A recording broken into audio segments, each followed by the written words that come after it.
pa anthu ena akaganizidwe kawo ndikuonera kuti akakomani munthu wolemera ndikuti awapasa ndalama, akakomani munthu amene zikumuyendera ndikuti awathandize basi. Also there is no way kuti angoziseyo nje hayi iwo akakomani munthu ola ndi ndalama, munthu amene yoyo akuyenera kuwathandiza. Anthu amene mentality amene ilipo ndipo anthu ene kuti osauka ayipinza ntchito ndalamazo ndi zanu, just tingopanga interact ngati anthu, not kuti fote muli ndalama kuti iwo suti akupemphaso sakupemphaso chilichonse mukhala amene ngati normal. You understand? Mentality imene ilipo kwa anthu ena osauka komanso ena not osauka ngakhale ndi ndalama komabe I don't know, koma akangomani munthu kuti wa ndalama kwambiri kuposa iwo amenena kuti akuti amati iyeyo awathandize iwo kapena mwa iyeyo amukolopole ndalama mkolopole chifoti iye ndotani ndolemera foti iye ane ndalama. That's why zimapezeka kuti anthu ena ake olemera akanika kuwapanga visit anthu ena ake osauka nkhani yake amaziza kuti ndipita kumene chopanda ndalama. You understand? I mean ena maziva kuti ndipita kumene chopanda ndalama sikugwira. Mentality imene yopepera ngati imene I think ili mwa Trump. Trump akangona kuti wina akane ndalama akuyenera kupereka basi. Trump kungona kuti uyu ane ndalama kuchita bwino basi amene kuti apereke ndalama. So tinakamba nkhani okhuzana ndi 20% imene Trump amenena kuti mashipi onse okay amene azidusa pa Strait of Hormuz amene onde kuti akuyenera kupereka 20%. Nkhani imene ichayo akuluakulu si nkhani yawamba yayi. Mukumbukira anthu ena ake amiri waku Qatar, mtsogoleri waku Qatar umeyankhula Trump kumuwuza kuti thank you makuti kenako anangomuyang'ana kuti you see when you are rich you don't have to scream. I think you remember the video. Now kutumizana video inake imene nakupatsana Trump chimene amangoona mwa anthu aku ma Arabs aluya acha amangoona ndalama basi. How we can make our relationship even better. We love it. Thank you, my friend. See, when you're that rich, you can speak that lowly. I was just wondering, can anybody hear that? But when you're so rich, you have such confidence that you don't have to do any strain to the voice. He's great. So, do you have any questions, Chris? What should we expect? So, pan izi ndi wampha chifanyani ndifandi wampha ziti fa 20% imene Trump akuyenera pa ili connected ndi mayiko achuluya, ili very very connected kwambiri. Trump akufuna awakolole aluya, awakolole zenizeni zijali like kwa iwo iye amangofuna basi awakolole basi. You understand? Okay, nkhani ndikupasana bwinobwino ma details. Komano lero tikuyendera pa nkhani nkhozana nkhondo. Lero tikuyendera pona kuti panapa ndi 3 days yondondozana imene dziko la America likuphulitsa ku Iran. Okay? 3 days yondondozana. Phulitsa. Akutiso aphulitsaso kwambiriso usiku unonso mpaka naso mawa sakula aphulitsaso. So tikafunsa dziko la Iran kuti makamaka zikuyenda bwanji pa nkhani yokhuzana ndi kuphulitsidwa kwa Iran kuti so Professor Marandi amene wanditu anamumveka bwino kuti akuluakulu akamati taphulitsa 170 targets chanchani taiwala zimene zonso Iran kuli ma decoys ambiri. Tikamati ma decoys ndi chani? Ma decoys ndi zinthu zimene umazipanga kuchipanga structure ngati china chakeso pofuna kuopsezera anthu ena ake kapena kupusitsa. Okay, inu mukamalima munalimako, I think inu ambiri ndi alimi. Okay, tosefe ndi alimi. Kumunda kuja timatha kuyika china chakeso ngati chimunthu, okay?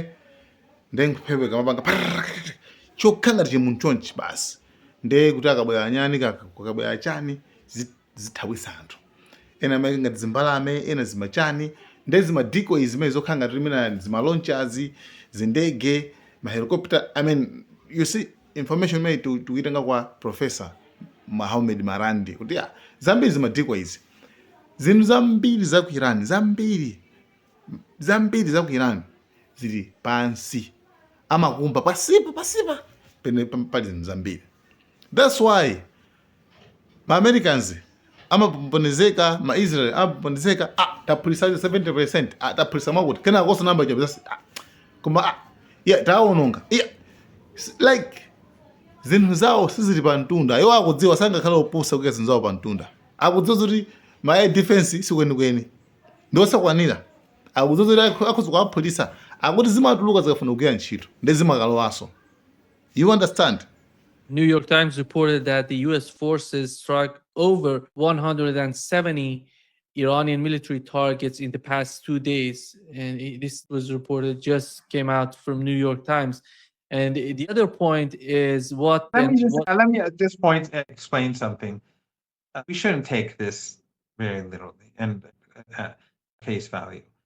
Many of the things that they struck have absolutely no significance. First of all, they've struck many decoys, and as they did during the war.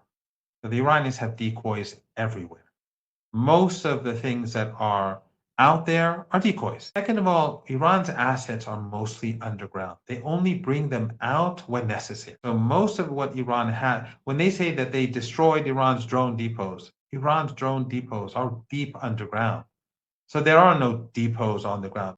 Nkhani ili pano ndionena kuti akuti iwo akufuna ipenge force Iran kuti makamaka ipenge give up pa Strait of Hormuz paja apasiye. Anyway, poyambirira timamva kwa America ayi malo amene ajawo ndi international chachani ota. Okay, fine. A Trump first of all akukanika kuti awapanga convince, awuze wanthu kuti tabadutsani inu osadandaula ife we are in charge. Akanika kupanga convince chifukwa maship amene akumadusa akuwaphulitsidwa. Tinanena dzulo kunzoti pa Strait of Hormuz sipakufunika zoti aphulise ship iliyonse yayi, kungophulitsa awiri atatu aliyesa akhani mantha ati akuluakulu pamalo paja paipa zipeza zoti anthu sauroneso sakudutsa. Leronso Iran yaphulitsa maship awiri, America ati yayi tionetsana tikunyenyana. Ndi zimakhanga zoti Trump akufuna pakhale safety pa Strait of Hormuz.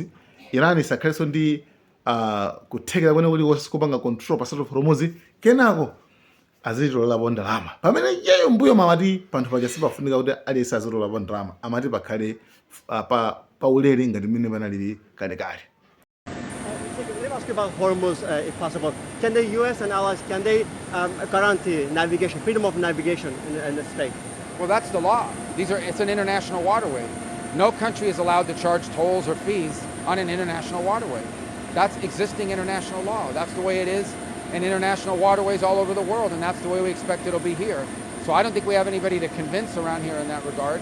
I think all the countries in this region would agree with us. Ndiye pano iyeyo chakuti ayi koma iyeyo azilolapo ndalama pa Strait of Hormuz pacha after a blockade ya Iran. Yeah. So anyway, muli mosemo. Komano zapeza kuona kuti tinakamba zokhudzana ndi pa Strait of Hormuz ukalowa tha kunapanga chonchi ngati chiseko eti ukukuku ndi kumene kuli madoko mapoti pamene amafula ku mafuta. Maybe panopa tikhoza kuti kuli maybe over 40 madoko amene over 40. Komano anu ake akumene kuku ndi ndani?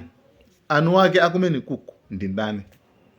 One, Irani ili ndi madoko awo kumeneko, Omani ili ndi madoko awo kumeneko, UAE ili ndi madoko awo kumeneko, Qatar ili ndi, Bahrain, Kuwait, Saudi Arabia, osewo maiko osewa achulu yawa madoko awo ali kuti koma njira yodutsira ndi pomwepa pa Strait of Hormuz. That's it. So Trump akunena kuti anthu amene wawa akwanena china Kuwait pa Saudi Arabia, anthu amene wali ndi ndalama zambiri. Ndiye ifeyo sitingama teteze ulere. I mean, I don't know kuti zikuchokera pati. Ati ife sitingama teteze ulere. Okay. So the issue here, Trump, and we're gonna keep the strait and will probably run it, will become the guardian of the strait. Maybe we'll call it the guardian angel of the strait. And we should be reimbursed for that. When we do that, we're going to be reimbursed because the other nations are very wealthy. They're on our side. And we can't be expected to do that for nothing, unlike we had for many years. You know, we guarded the strait for 50 years more, and we never got paid for it. They made all the money, and the United States was just, you know, not, they wouldn't, it's amazing. It's, we guarded it for nothing. And now we're going to guard it, and we're going to get paid for guarding it, a lot of money. But we just want to be reimbursed for doing all of this, for putting our people in danger. Ya, mutakuona kuti ndolemera. Tiwatetezaiwo ndolemera. Ndolemera. Akwena atipase ndalama. 20%. Ndolemera. Mara busiro amene.